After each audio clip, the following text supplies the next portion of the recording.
In an era before convenience, comfort, or guarantees, medieval peasants did not simply live day to day. They survived through a finely honed set of skills, each born out of necessity, forged through hardship, and passed down as treasured wisdom. While modern life is filled with backup plans and ready-made solutions, each day in a medieval village was a challenge. Few things were wasted, little was taken for granted, and all knowledge bore the mark of many generations. It all began with the relentless search for food, a harsh task where the line between need and survival disappeared. Gathering was not a leisurely pastime, but the first great challenge. Farming families, hungry and resourceful, ventured into forests and meadows with eyes focused on reading the landscape like a hidden script. Edible wild plants held secrets that the hungry were determined to uncover. Wild vegetables, common but now often considered weeds, were a primary food source. The dandelion, now unwelcome on modern lawns, was a gatherer's treasure. The leaves harvested for salads or boiling, the yellow flowers turned into drinks, and the roots dried and ground into medicinal powder. Berries are also sought with urgency and skill. Each berry gathered is a small victory, a sweet, fleeting joy, which can also be dried or jarred to stave off hunger during the long winter months. Sometimes these collections become so important that preserved jars of berries are used as currency, paying taxes when coins are scarce. However, every wild hunt carries real risks, especially with mushrooms. The difference between a nutritious dinner and disaster depends on subtle knowledge, learned from elders who can truly distinguish life and death in the blink of an eye. Children learn to recognize what is safe and what is dangerous before they learn the letters in their own names. Not every wild harvest season is simple. Acorns, the squirrel's food in peacetime, become emergency sustenance when the fields turn barren and desolate. Days of soaking and careful preparation can transform bitter nuts into a source of nutrition for the entire village. Even so, gatherers still work cautiously. Most forests are owned by nobles or the church and are strictly guarded. A hasty mushroom hunt can end in fines or worse, and farmers exchange warnings through subtle signs, from bird songs to specially arranged branches. Their secret underground network of hidden gathering spots can rival anything modern secrecy can produce. The natural calendar, harsh, unchanging, determines what can be found and when. Spring drives the sprouts and garlic to grow from the cold earth. Summer brings early berries and mushrooms. Autumn brings falling chestnuts and root harvests, while winter brings real hardship.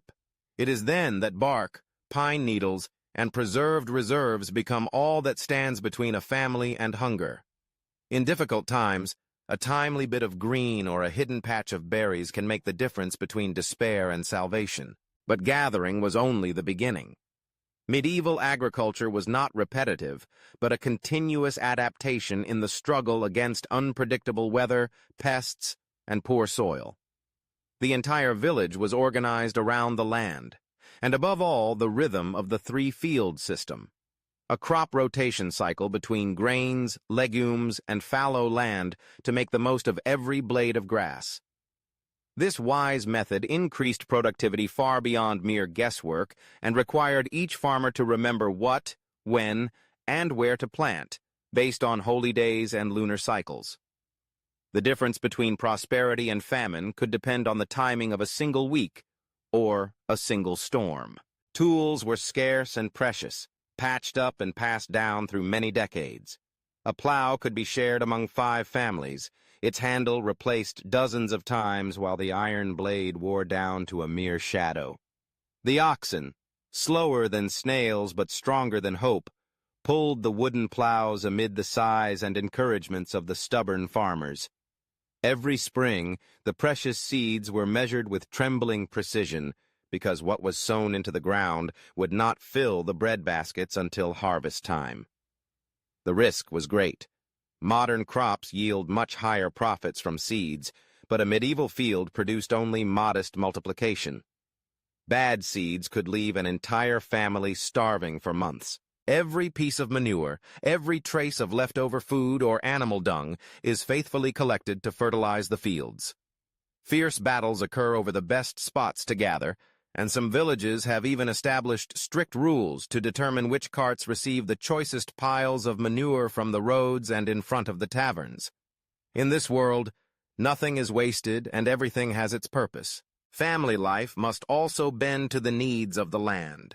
Children are valued not because they are spoiled, but as important workers who help expand the area of land a family can cultivate. Having many children is not a coincidence, but a deliberate survival strategy. Each new pair of hands means more food for the winter, more hope against the ever-present threat of famine.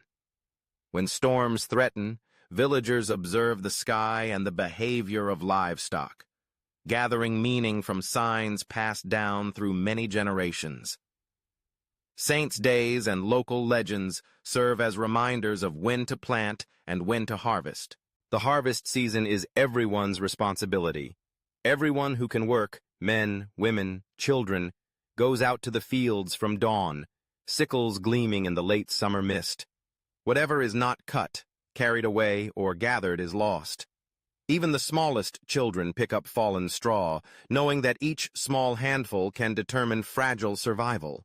Crop failure is both terrifying and inevitable. They sweep across Europe in cycles, each time leaving hunger and hardship behind. In particularly harsh times, food prices rise tenfold, villages become deserted, and despair creeps in along with the cold. The work does not end after the harvest season. Preserving valuable food becomes the next urgent task. Without refrigerators, creativity is unleashed. Root cellars, dug by hand under the house and cooled by the earth, protect carrots, onions, and turnips during the dark months. Pickling becomes essential. Cabbage, eggs, and sometimes meat are salted, fermented, or soaked in brine for long-term preservation. Salt, so precious that it was sometimes used as currency, is used sparingly and recycled. Smoking turns meat into a chewy reserve that can withstand the cold of winter. Every part of the animal, from ham thighs to hooves, is preserved and cherished. Milk can spoil within a few hours, so it is quickly turned into cheese or butter, forms that can be preserved longer and transported better than fresh milk. Bread, the main dish in every meal, quickly becomes as hard as woodworking material, but is soaked in broth or beer to make use of every crumb. Fruit is dried, cooked with honey into jam, or most delightfully fermented into cider. Each method is not only a way to satisfy hunger, but also a response to the constant worry about spoilage lurking in every household. Resourcefulness is the rule. When tools break, they are repaired, often with unexpected materials like thread made from pig intestines for sewing shoes or handmade ropes for repairs. Pottery, important but fragile, carries a history of patching like a badge of experience. Candles are made from animal fat, providing precious light despite their unpleasant smell. Soap, harsh and corrosive, is a luxury. Many farmers endure dirt rather than dare to use it. Security is another constant concern. Peace can disappear as quickly as the weather changes. Bands of soldiers or robbers can strike at any time. Villages develop complex alarm systems. Lookouts posted high up, coded bells from the church tower, or smoke columns rising as signals visible miles away. Children are taught where to hide food and valuables, digging holes beneath the hearthstones, hiding silver in cracks or behind loose stones. Every house knows where to hide things. Every family practices how to respond when danger strikes. Improvised but effective weapons, sickles, axes, and flails, used both in peace and in war. The villages maintained escape routes through the jungle, and in the worst times, the community divided grain into secret reserves for the day when, not if, raiders would attack. Disease is always a present danger, managed through a diverse folk medicine cabinet consisting of traditional remedies and painstakingly accumulated observations. Onions are applied to wounds, honey is spread on burns, moss is harvested for its antibacterial and absorbent properties. These are not useless superstitions, but practical tools that save lives. Willow bark, nettle tea, and garlic are used daily, as well as more complex remedies like splints made from wood and clay, or teas and ointments formulated with ingredients only recently confirmed by science. Although many medieval medical methods are underestimated, its best practices reflect a deep connection with the natural world. One survival skill surpasses all others: the ability to read the signs of nature. A red sky at night warns or reassures. Cows huddling before a storm are better barometers than any modern device. The halo around the moon, changes in the flight patterns of birds, even dandelions closing or the direction of smoke from a chimney.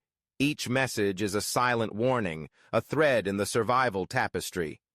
Observing the weather is both an art and a science, and some records show impressive accuracy from medieval weather forecasters. Through all these practices, medieval farmers not only survived the winter and famine, but also overcame the daily challenges of uncertainty. Their lives, full of hardship, intelligence, cooperation, and courage, remind us that true survival is built on adaptability, community, and the strength to view the world with caution and intention. These are the skills that turned hard work into perseverance and struggle into survival, day after day, year after year.